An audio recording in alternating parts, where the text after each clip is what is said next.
அனைவருக்கும் டிவைன் ஹீலர்ஜி மற்றும் Reiki tantric master அன்பு வணக்கம். இன்றைக்கி நம்ம பார்க்குறது சென்னாயுருவி. சித்தர்கள் மறைத்த ஆயுள் மூலிகை.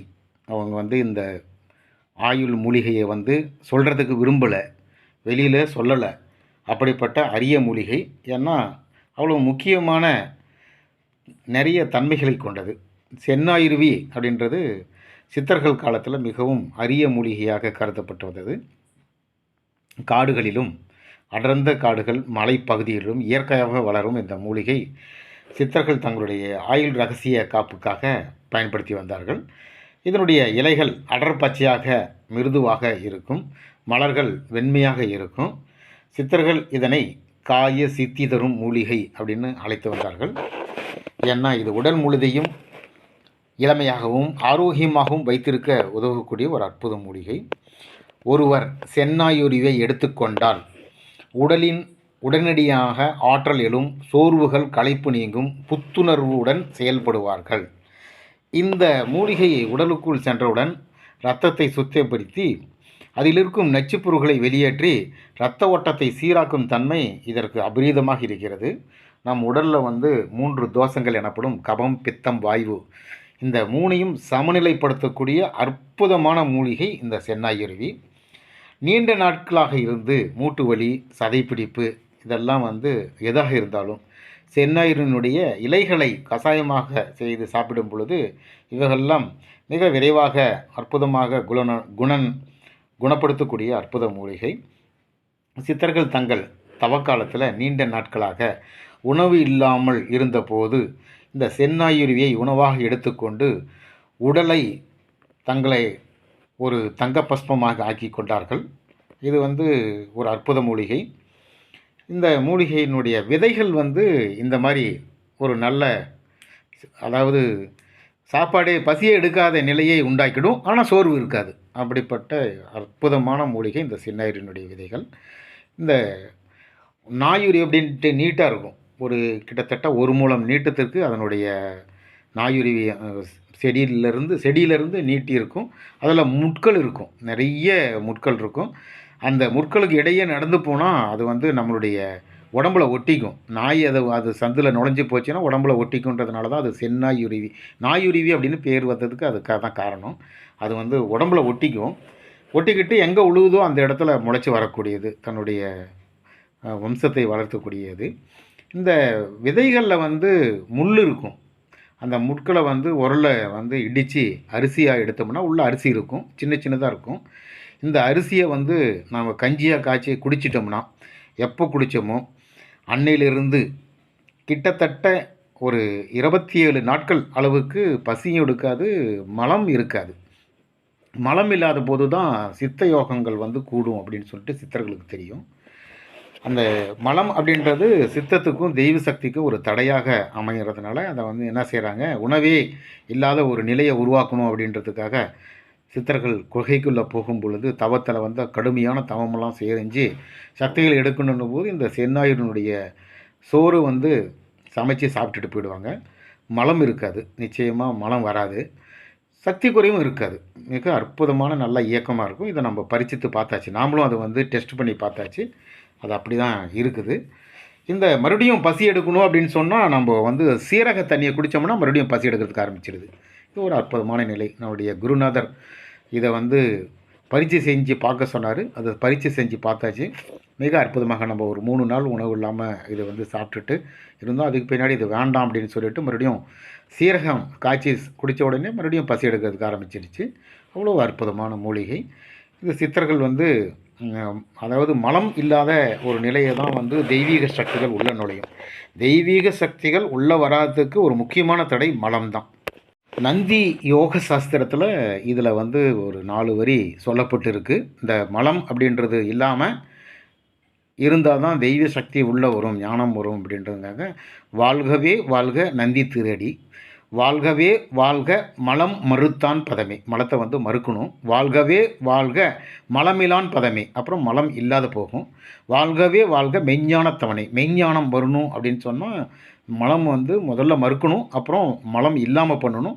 அதுக்கு பின்னாடி தான் மெஞ்ஞானம் வரும் அப்படின்னு சொல்லிட்டு நந்தி அகவலில் இருக்குது.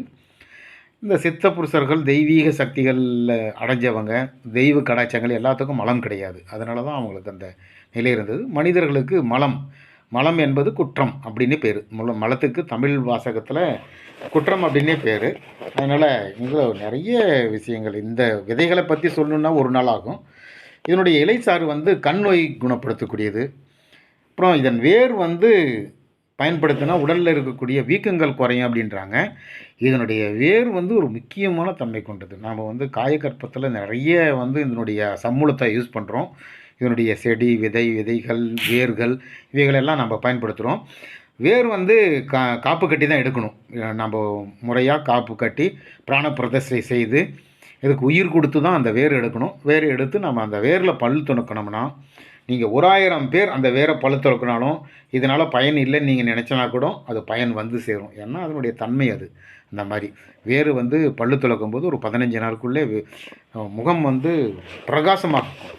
ரொம்ப ரொம்ப பிரைட்டாக இருக்கும். ஃபேஸ் வந்து ஒளிரும். பார்த்தாவே ஒரு அதில் ஒரு தெய்வீக கலை வந்துடும். அப்போ அந்த சமயத்தில் உடம்பு வந்து ஹீட் ஆகும். அந்த நாட்களில் இதை வந்து பல்லு விளக்கும் பொழுது, இந்த சென்னாயினுடைய வேர்களில் பல்லு விளக்கும்போது பால் வந்து நம்ம எடுத்துக்கணும். மாட்டுப்பாலை வந்து அடிக்கடி எடுத்துக்கணும். இப்போது இந்த சூடு குறையும். வெப்பத்தை தூண்டு விடக்கூடிய அற்புதமான மருந்து. உன்னை சாப்பிட்டா தான் வெப்பமாகும். ஆனால் அவ்வளவு அற்புதமானது. இந்த வேர்களை வந்து பல் துலக்கும் பொழுது நம்முடைய உடம்பு வந்து தேஜஸாக மாறும். ஓஜஸ், தேஜஸ் அப்படின்னு சொல்லிட்டு இருக்குது. ஓஜஸ் அப்படின்றது உடல் வலிமை பெறுறது ஓஜஸ் அப்படின்னு பேர். எப்பயுமே ஒவ்வொருத்தருக்கும் ஓஜஸ் அதிகமாகி தான் தேஜஸ் ஆகும். ஆனால் இது நேரடியாகவே தேஜஸை உருவாக்கக்கூடிய ஒளிவட்டம் அப்படின்னுவாங்க. தெய்வங்களுக்கு பின்னாடி இருக்கக்கூடிய ஒளிவட்டத்தை நம்ம வாழும் காலத்திலேயே இது மனிதர்களுக்கே கொடுக்கக்கூடிய அற்புதமான மூலிகை இந்த வேர். இது வந்து நான் சொல்கிறது ஆணி வேர். சல்லி வேர் வந்து மாந்திரீகம், மந்திரத்திற்கு, எந்திரம் இதுக்கெல்லாம் நம்ம எந்திரத்தில் பயன்படுத்துகிறோம். கிட்டத்தட்ட 25 வருஷங்களாக இந்த நம்ம பயன்படுத்தக்கூடிய அற்புத மூலிகையில் முதல் இடத்தில் இருக்கக்கூடியது நாயுருவி தான். இந்த நாயுருவியை நம்ம வந்து நிறைய பயன்படுத்திகிட்டு இருக்கிறோம். அதனுடைய வேர்கள் நிறைய நன்மைகள் இருக்குது. இதில் வந்து இல்லாத நன்மைகளே கிடையாது. இது மறுபடியும் சொல்கிறேன், இதனுடைய இலைகளை வந்து நம்ம வாயில் மென்றுட்டு அது ஒரு கல், மண், கண்ணாடி தூள், இந்த மாதிரி கண்ணாடி பெரிய பெரிய டெஸ்ட் டியூபுங்கள்லாம் கடித்தோம்னா சாதாரணமாக முறுக்கு மாதிரி உடையும். வாயை வந்து எதுவும் பண்ணாது. வாயில் வந்து குத்தாது. இது வந்து நம்ம டெஸ்ட் பண்ணி பார்த்துருக்குறோம். நிறைய பேர் நம்பூதிரி பேஸ்ட் அப்படின்னு சொல்லிட்டு ஒரு பேஸ்ட்டு, அவருடைய ஓனர் வந்து இந்த டெஸ்ட்டை நேரடியாகவே லைவாகவே இந்த மாதிரி டெஸ்ட் டியூபுங்களெல்லாம் ஒரு 10 டெஸ்ட் டியூப்பை வாயில் கடித்து மென்று துப்பி காட்டியிருக்கிறாரு. இந்த நாங்கள் வந்து சென்னாயுரியினுடைய இலைகளையும் வேர்களை தான் பயன்படுத்துகிறோம் எங்களுடைய பேஸ்ட்டில் அப்படின்னு சொல்கிறதுக்காக இது இயற்கையாகவே இதுக்கு அந்த அளவுக்கு அற்புத வல்லமை கொண்டது. இதனுடைய விதைகள் சாப்பிட்டா பசி எடுக்காது, இது ஒன்று. இதனுடைய இலைகள் வந்து கால்சியம் அதிகம்.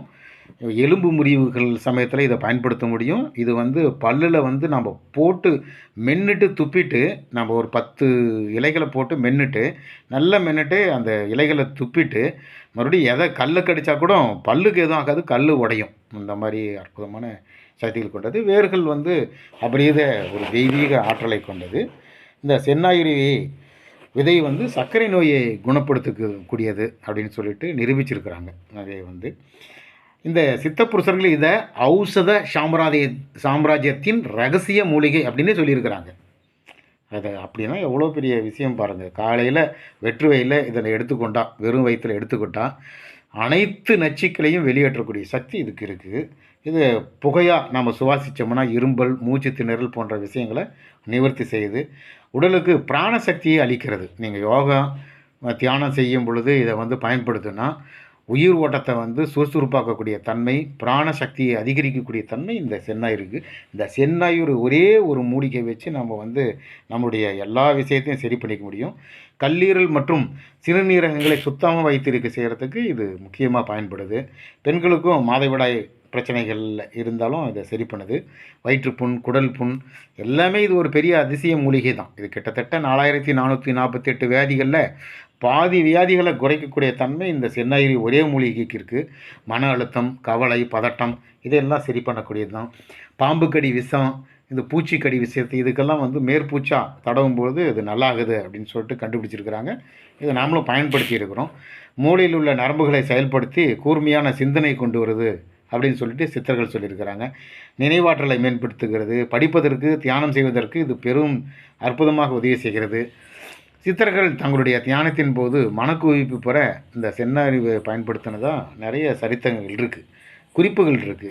பசியை கட்டுப்படுத்தக்கூடிய தன்மை இதுக்கு அபரிதமாக இருக்குது அப்படின்னு தான் கண்டுபிடிச்சிருக்கிறாங்க. ஆண்களுக்கு வீரிய சக்தி, உறுதி இதையெல்லாம் செய்கிறது இந்த செந்நாயுரி. நரம்புகளுக்கு பலம் கொடுத்து நரம்பு தளர்ச்சி குறைகளை நீக்குகிறது. இலைகளை நசுக்கி தோலில் தடவணும்னு வச்சுக்கோங்க, சிரங்கு, சொறி, எரிச்சல் போன்ற தோல் நோய்கள் மிக வேகமாக சரியாகுது. என்ன காரணம்னா அதில் கால்சியம் இருக்குது. இது இல்லாமல் இதில் நிறைய ஆன்டிசெப்டிக், ஆன்டிபயாட்டிக் அப்படின்ற நிறைய நச்சுத்தன்மையை போக்கக்கூடிய தன்மை, சமநிலைப்படுத்தக்கூடிய தன்மை இதெல்லாம் வந்து இருக்குது. சாமியார்கள் உபவாச நாட்களில் இதை நிறைய நாட்கள் பயன்படுத்தியிருக்கிறாங்க. இது அடிக்கடி வந்து சித்தர்கள் தான் இதை பயன்படுத்தியிருக்கிறாங்க. யோகிகள், ஞானிகள், சித்தர்கள் இவங்கெல்லாம் வந்து பயன்படுத்தியிருக்கிறாங்க. முதியவர்களுக்கு எலும்பு முறிவு ஏற்படுற மாதிரி இருந்துச்சுன்னா, அல்லது எறும்பில் வந்து சக்திகள் இல்லைன்னா இந்த கொடுத்தோம்னா சரியாகுது.